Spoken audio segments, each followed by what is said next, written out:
Soulmates എന്നത് ഇന്നൊരു വളരെ ഇൻട്രസ്റ്റിംഗ് ഒരു ടോപ്പിക്കാണ്. അപ്പോൾ പലരും പറയും ഞാൻ എൻ്റെ സോൾമേറ്റിനെ കണ്ടു, അല്ലെങ്കിൽ എൻ്റെ വൈഫ് എൻ്റെ ഗേൾ ഫ്രണ്ട് എൻ്റെ സോൾമേറ്റ് ആണ്, അല്ലെങ്കിൽ എൻ്റെ ബോയ് ഫ്രണ്ട് എൻ്റെ സോൾമേറ്റ് ആണെന്നുള്ളത്.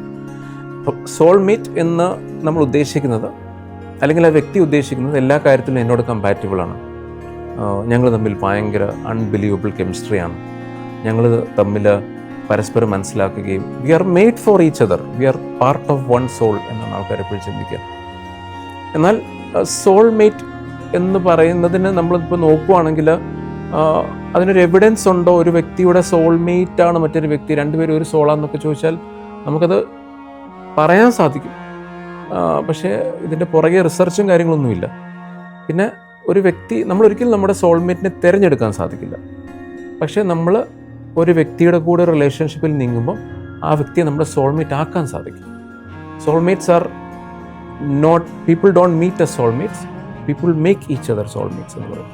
നമ്മുടെ കൂടെ താമസിക്കുന്ന വ്യക്തി, അല്ലെങ്കിൽ നമ്മുടെ കൂടെ ലൈഫ് സ്പെൻഡ് ചെയ്യുന്ന വ്യക്തിയെ എങ്ങനെ നമ്മുടെ സോൾമേറ്റ് ആക്കാൻ സാധിക്കുമെന്ന് വെച്ചാൽ നല്ല കമ്മ്യൂണിക്കേഷനിലൂടെ അവർക്ക് അവരുടെ കാര്യങ്ങൾ പറയാനുള്ളൊരു സേഫ് റിലേഷൻഷിപ്പ് ഉണ്ടാക്കി കൊടുക്കുക, അവരുടെ ഇമോഷൻസിനെ വാലിഡേറ്റ് ചെയ്യുക, അവർക്ക് ആവശ്യമുള്ള സപ്പോർട്ട് കൊടുക്കുക, അവർക്ക് മെൻ്റലി, ഫിസിക്കലി, ഇമോഷണലി, സ്പിരിച്വലി അവർ ഡൗൺ ആകുന്ന സമയത്ത് അവരുടെ ഒപ്പം നിന്ന് അവരെ സപ്പോർട്ട് ചെയ്യുക. ഇതിലൂടെ ഏതൊരു വ്യക്തിയും നമുക്ക് നമ്മുടെ സോൾമേറ്റാക്കി മാറ്റാൻ സാധിക്കും. അല്ലാതെ എൻ്റെ ഒരു അഭിപ്രായത്തിൽ നമുക്ക് വേണ്ടി ജനിച്ചൊരു സോൾമേറ്റ് ഉണ്ടോ എന്ന് ചോദിച്ചാൽ എനിക്കതിനോട് പൂർണ്ണമായിട്ട് യോജിക്കാൻ സാധിക്കില്ല.